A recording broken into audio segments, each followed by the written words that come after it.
రాబోయే వాళ్ళ జీవితాలను కూడా దేవుడు తన చేతుల్లోకి తీసుకుంటాడు.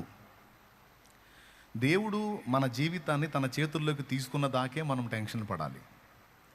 ఆ కార్యం జరిగి దేవుడు మన జీవితాన్ని ఆయన చేతుల్లోకి తీసుకున్న తర్వాత ఇక దేన్ని గూర్చి కూడా మనం కంగారు పడాల్సిన అవసరము లేదు.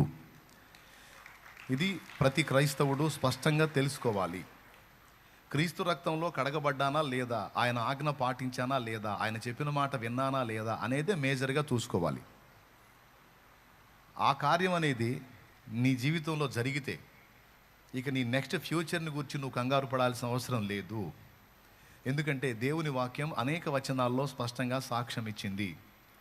ఆయన మీ విషయమై చింత కలిగి ఉన్నాడు, బాధ్యత కలిగి ఉన్నాడు అనే మాట స్పష్టంగా రాస్తుంది. ఎప్పుడైతే మీరు మీ జీవితాన్ని ఆయన చేతులకు అప్పజెప్పారో ఇక ఆయన తన చేతుల్లోకి మన జీవితాన్ని తీసుకున్నాడు.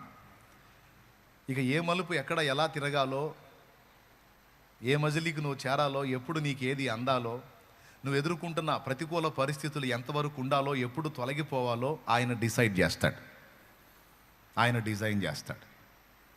దాన్ని నమ్మితే నువ్వు ప్రశాంతంగా ఉండటమే, తర్వాత కథ అంతా ఆయన చూసుకుంటాడు. ఓకే, ఎంతమంది నమ్ముతున్నారు? ఎంతమంది తమ జీవితాలను యేసయ్య చేతికి అప్పచెప్పారు? నిజంగా అప్పచెప్పారా? మీ జీవితాలనే కాదు, మీ పిల్లల జీవితాలని, మీ ఇంటి వారి జీవితాన్ని ఆయన చేతికే అప్పచెప్పండి. దేవుడు స్పష్టంగా చెప్పాడు, బరువు నువ్వు మోయొద్దు, నా మీద మోపు అని. పేతురు రాసిన మొదటి పత్రిక 5వ అధ్యాయము 6-7 వచనాల్లో, దేవుడు తగిన సమయమందు మిమ్మల్ని హెచ్చించున్నట్లు ఆయన బలిష్టమైన చేతి క్రింద దీన మనస్కులై ఉండుడి. అంటే దేవుడు నిన్ను నన్ను మనల్ని హెచ్చించడానికి ఒక తగిన సమయం ఉందట. ఆ తగిన సమయం రేపే కావచ్చు, ఎల్లుండే కావచ్చు, ఇంకా 4 నెలలకు కావచ్చు, లేదా 10 నెలలకు కావచ్చు. సో దేవుడు నిర్ణయించిన నిర్ణయకాలం ఒకటి ఉంటుందట. నువ్వు అనుకున్నప్పుడు కాదు, దేవుడు ఆయన అనుకున్నప్పుడు నిన్ను హెచ్చిస్తాడు. అది నీకు 4 గంటల ఫలం ఉంటుంది. దేవుడు ప్రతిదానికి ఒక సమయాన్ని నిర్ణయించాడు. దేవుడు మనలాగా తొందరపడి సాయంత్రం చేయాల్సింది పొద్దున చేయాల్సింది మధ్యరాత్రిలో చేసే రకం కాదు. అదంతా మనకు దడ ఎక్కువ. అన్నీ అయిపోవాలని ఆరాట పడతా ఉంటాం టెన్షన్గా. దేవుడు అట్లా చేయడు. దేవుడు ఏం చేసిన ఒక పద్ధతి ప్రకారం, ఒక సమయం ప్రకారం ప్రతిదీ చేస్తాడు. దేవుడు చేసేది వైనంగా ఉంటుంది. మనం చేసేవన్నీ మనకి తలనొప్పులు తెచ్చుకునేవిగా ఉంటాయి. కాబట్టి సాయంత్రం చేయాల్సింది సాయంత్రం చేస్తాడు, మధ్యాహ్నం చేయాల్సింది మధ్యాహ్నం చేస్తాడు, ఉదయం చేయాల్సింది ఉదయం చేస్తాడు, తెల్లవారుజాము చేయాల్సింది అప్పుడు చేస్తాడు. మన ఐడియాలజీ కన్నా మనకంటే దేవుని ఐడియాలజీ చాలా గొప్పది కదా. దాన్ని మనం దృష్టిలో పెట్టుకొని దేవుని ఆలోచనలో నేను ఉన్నాను, ఆయన తలంపుల్లో నేను ఉన్నాను, నా లైఫ్ ఆయనకి అప్పచెప్పుకొని ఉన్నాను, నాకు టెన్షన్ అక్కర్లేదు అని నీ జీవితాన్ని ముందుకు కొనసాగించు. సైతానుగాడు ఎంత కుట్ర చేస్తాడంటే, వాడు దుర్మార్గుడు, ఈరోజే మనం సాగుపోయేటప్పుడు పరిస్థితి ఎట్టుంటుందో మన ఊహల్లోకి వచ్చేటట్టు చేస్తాడు. చచ్చేటప్పుడు మన ప్రాణం ఎట్టుపోయిద్దో ఊహల్లోకి వచ్చేటట్టు చేస్తాడు.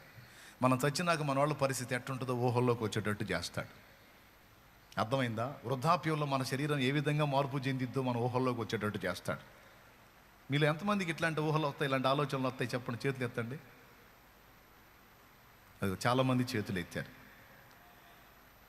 ఏమండి, కొన్ని వ్యతిరేక పరిస్థితులు మన తలంపుల్లోకి తీసుకొచ్చి, ఏమండి ఇప్పుడు షుగర్ వచ్చింది అని రిపోర్ట్ వచ్చింది అనుకో, ఆ షుగర్ తర్వాత ఇంకేమేం జరగబోతుందో ఇక మొత్తం తలంపుల్లోకి తీసుకొస్తాడు వాడు.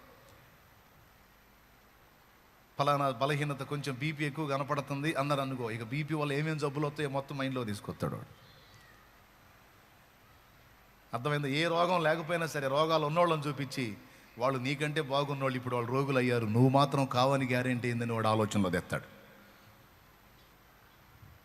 అది ఆ ఫ్యామిలీ పచ్చగా ఉంది ఒకప్పుడు, ఇప్పుడు చూడు ఎట్లా అయిపోయిందో, నీ కుటుంబం అలా కాదని గ్యారెంటీ ఏంది అని తీసుకొస్తాడు వాడు. ఇట్లాంటి ఆలోచనలు సాతాను తెస్తాడు అనటానికి బైబిల్లో నిరూపణ ఉంది. ఏబు దగ్గరికి వాడు ఇలాంటి ఆలోచనలే తీసుకొచ్చాడు.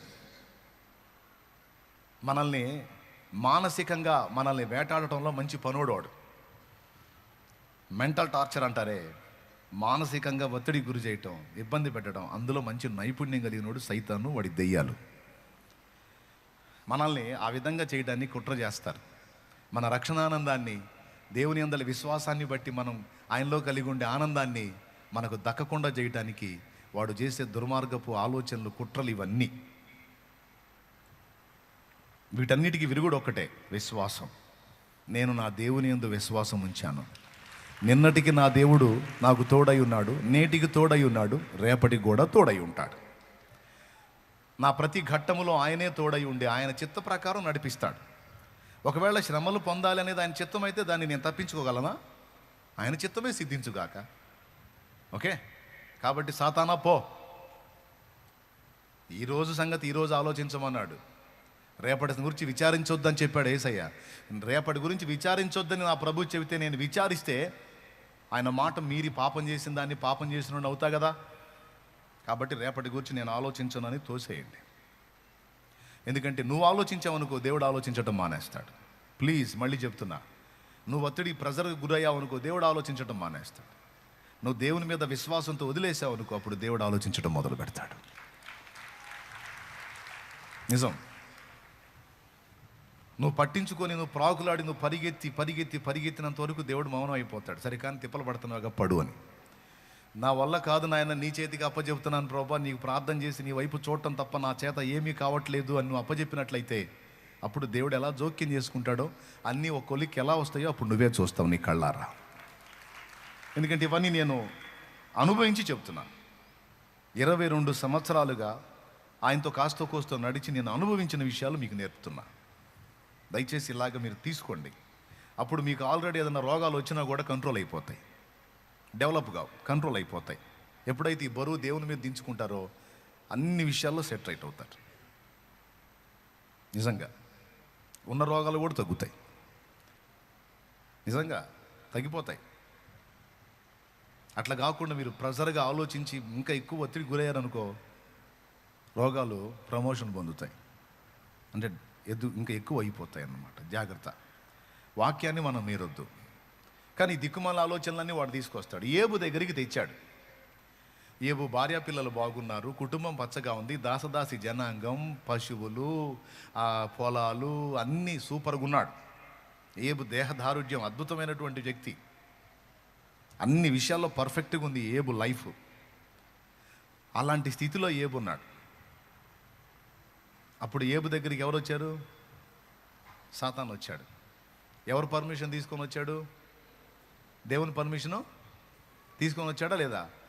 తీసుకొని వచ్చాడా లేదా? కాదు. మొదటిసారి ఏబు దగ్గరికి సాతాను వచ్చినప్పుడు దేవుని పర్మిషన్ తీసుకోకుండా వచ్చాడు. తీసుకోకుండా వచ్చి ఏం చేశాడో తెలుసా? డైరెక్ట్గా ఏబు దగ్గరికి వెళ్ళి ఏబుని ఎఫెక్ట్ చేయలేదు, కానీ ఏబు మనసులో భయాలు పుట్టించాడు. గుర్తుపెట్టుకో, ఏబు మనసులో భయాలు పుట్టించాడు. ఇవైతే చేయొచ్చు వాడు కంచె దాటి అవతలికి వెళ్ళకపోయినా కంచె యువతలుండే వాడు మన మనసుల్లో భయాలు పుట్టించే అవకాశం వాడికి ఉంది. నెగిటివ్ సిగ్నల్స్ని మన ఆలోచన